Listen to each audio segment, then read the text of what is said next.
question at the president's White House coronavirus briefing yesterday got a whole lot of attention. Mr. President, after 3.5 years, do you regret at all the lying you've done to the American people? All the what? All the lying, all the dishonesties. That who has done? You have done. Tens of Go ahead, thousands. please. Joining me now is the reporter who put the president on the spot there. SB Date is with us. He's the senior White House correspondent with the Huffington Post. And Shirish, tell us why you asked this question, and did you know that it would get a response like it has?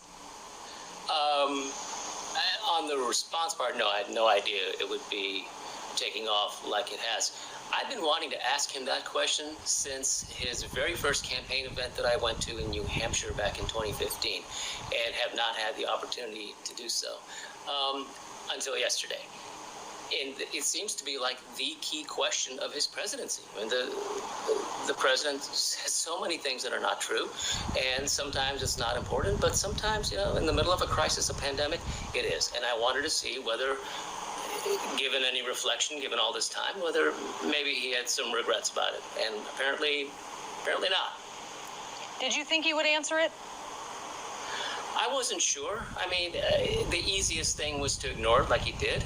But sometimes he picks fights. Sometimes he will say, well, no, you're fake news, or, how do you know I'm lying, or you're lying, or I didn't know exactly what was going to happen, but I thought there was a decent chance he would just call someone else, and that is, in fact, what happened.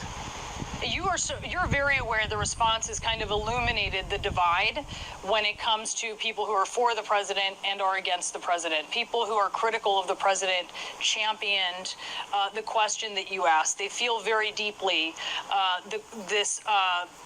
their objections to the president's repeated tens of thousands of lies.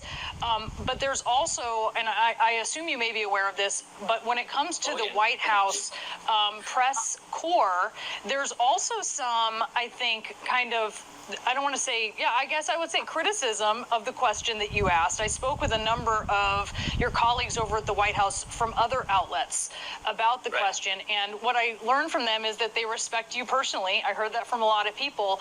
They wondered, especially in your capacity being a print pooler who was representing more than just the Huffington Post, if that was an appropriate question or if it was a stunt. And I wonder, what do you say to folks who say that maybe that wasn't an appropriate question? What's your reaction to that?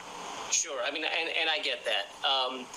But, I've been doing this for a long time, okay? And I think I understand that when someone that we're covering is gonna lie to you most of the time, there's not a whole lot of point in asking him, what do you think about the payroll tax, and what do you think about this vaccine?